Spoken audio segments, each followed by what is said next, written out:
નાસ્તો હોય તો કંઈક આવો જે ખાવામાં એકદમ ચટપટો અને કરારો છે. હેલો ફ્રેન્ડ્સ, મારી યુટ્યુબ ચેનલ જલપાઝ રેસીપીમાં તમારું સ્વાગત છે. તો આજે આપણે આ નાસ્તો બનાવવા માટે ઘરની કોઈ પણ વાટકી સેટ કરી લઈશું અને એ વાટકીથી એક વાટકી ઘઉંનો લોટ લઈશું અને એમાં 4 થી 5 ચમચી આપણે સોજી એડ કરીશું. હવે આપણે આમાં 2 મોટી ચમચી જેટલું તેલ એડ કરી લઈશું અને એની સાથે જ થોડા લીલા સમારેલા ધાણા, 5 ચમચી જેટલું મીઠું એટલે કે સ્વાદ અકોર્ડિંગ મીઠું એડ કરીશું, 1 ચમચી સફેદ તલ અને 5 ચમચી જેટલો અજમો એડ કરી લઈશું. હવે આ બધી જ વસ્તુને સારી રીતે હલાવી મિક્સ કરી લઈશું. તો મોણ આમાં આપણે મુઠ્ઠી પડતું રાખવાનું છે. તો આ રીતે મુઠ્ઠી પડે એટલું મોણ એમાં કરી લઈશું. મસાલા મિક્સ કર્યા બાદ 3 ચમચી જેટલો લોટ આપણે અલગ વાટકીમાં લઈ લઈશું અને હવે એમાં પાણી નાખી એનો ડો તૈયાર કરી લઈશું.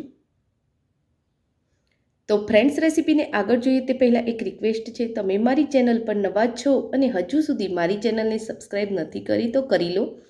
બાજુમાં આપેલા બેલ આઇકનના નિશાનને ટચ કરી ઓલના નિશાન ઉપર ક્લિક કરો, જેથી કરી તમને મારા નવા વિડીયોની નોટિફિકેશન મળતી રહેશે.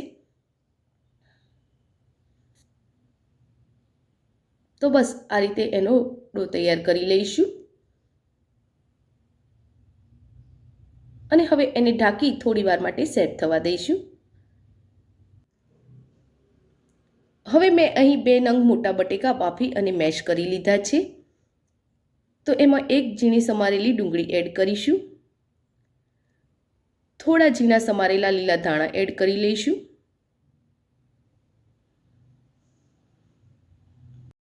1 ચમચી ચીલી ફ્લેક્સ, ના હોય તો દળેલું મરચું પણ એડ કરી શકો છો, અડધી ચમચી આમચૂર્ણ પાવડર, 5 ચમચી જેટલું સ્વાદ અકોર્ડિંગ મીઠું અને અડધી ચમચી આપણે ધાણાનો પાવડર એડ કરી લઈશું. હવે આ બધી જ વસ્તુને સારી રીતે હલાવી મિક્સ કરી લઈશું. તો આને આપણે હાથ વડે જ સારી રીતે મિક્સ કરી લઈએ. તો ફ્રેન્ડ્સ, તમને મારો વિડીયો ગમતો હોય તો તમે કોમેન્ટ બોક્સમાં જરૂરથી લખો કે તમે મારો વિડીયો ક્યાંથી જોઈ રહ્યા છો. તો બસ આ રીતે એને મિક્સ કરી આપણે સાઈડ પર કરી લઈશું અને વાટકીમાં જે આપણે લોટ કાઢીને રાખ્યો હતો એમાં થોડું પાણી નાખી એનું બેટર રેડી કરી લઈશું. તો એમાં કોઈ પણ લમ્સ ન રહે એ રીતે એનું પાતળું બેટર રેડી કરીશું.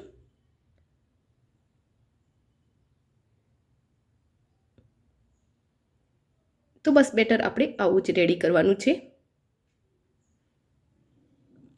હવે એને સાઈડ પર કરી લઈશું અને આપણે જે ડો તૈયાર કરીને રાખ્યો હતો એને હાથ વડે બરોબર મસળી લઈશું.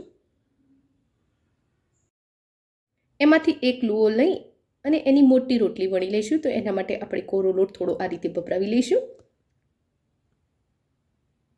અને મોટી રોટલી એની તૈયાર કરી લઈશું.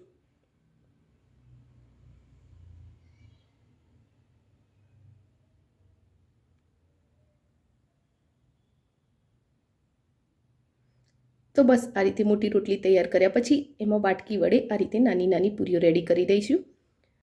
તમે એની નાની નાની પૂરી પણ વણી શકો છો, પણ આ રીતે પૂરી બનાવવાથી બધો જ નાસ્તો આપણો એક સરખો થશે.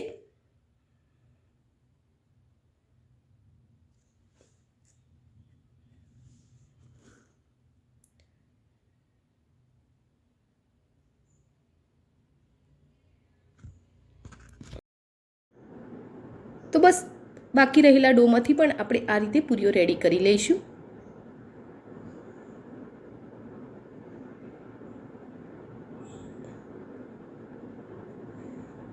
હવે તૈયાર કરેલી પૂરીને આ રીતે લઈ એના ઉપર આપણે જે બટેકાનું સ્ટફિંગ રેડી કર્યું છે એને પાથરી લઈશું. તો બટેકાનું સ્ટફિંગ આપણે પાતળું જ પાથરવાનું છે.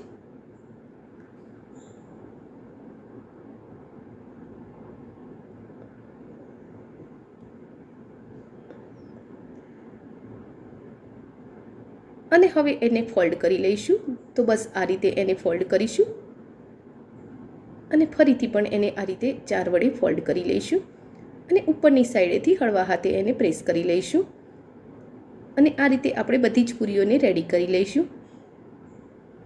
એકવાર ફરીથી પણ બતાવું.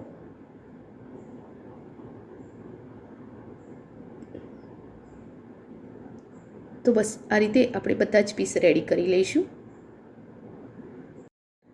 હવે બાજુમાં પેનમાં મેં તેલ ગરમ થવા મૂકી દીધું છે અને આ રીતે રેડી કરેલા પીસને આપણે તૈયાર કરેલા બેટરમાં ડીપ કરી લઈશું. તો જે આપણે બેટર રેડી કર્યું છે એને એકવાર બરોબર હલાવી લઈશું અને આ તૈયાર કરેલા નાસ્તાના પીસને આપણે એમાં ડીપ કરી ફોક વડે લઈ લઈશું, જેથી કરી એનો એક્સ્ટ્રા ડો નીચે રહી જાય. અને તેલ પણ હવે ગરમ થઈ ગયું છે, તો આપણે એક એક પીસ એમાં મૂકતા જઈશું.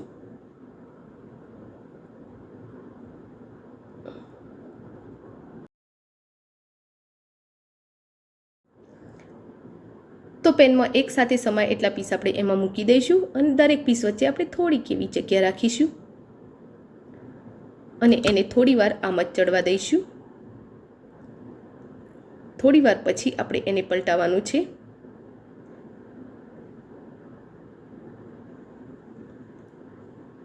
તો આ રીતે થોડું તેલ ગરમ ઉપર રેડી એને પલટાવી લઈશું.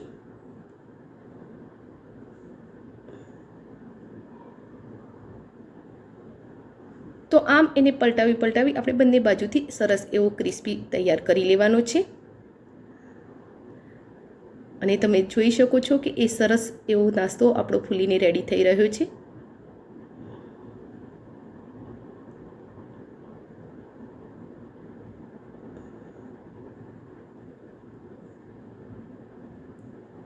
તો બસ હવે બંને બાજુથી સરસ એવો ક્રિસ્પી આપણો આ નાસ્તો રેડી થઈ ગયો છે.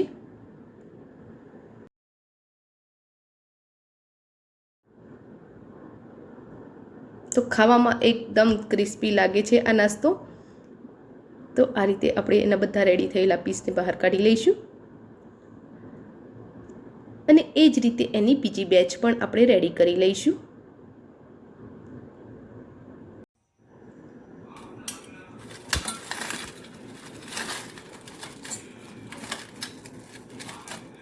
તો એકદમ ક્રિસ્પી આ નાસ્તો આપણો રેડી છે, જેને તમે ચા દૂધ સાથે પણ સર્વ કરી શકો છો અને ખાવામાં એ એકદમ સ્વાદિષ્ટ લાગે છે. સમોસા, કચોરી, પકોડી કંઈ પણ આના આગળ ફેલ છે. તો એકવાર આને જરૂર ટ્રાય કરો. તો ફ્રેન્ડ્સ, તમને આજની આ રેસીપી કેવી લાગી એ કોમેન્ટ બોક્સમાં જરૂરથી લખજો. રેસીપી ગમી હોય તો વિડીયોને લાઈક અને શેર કરજો. Thank you for watching my video. જય શ્રી કૃષ્ણ.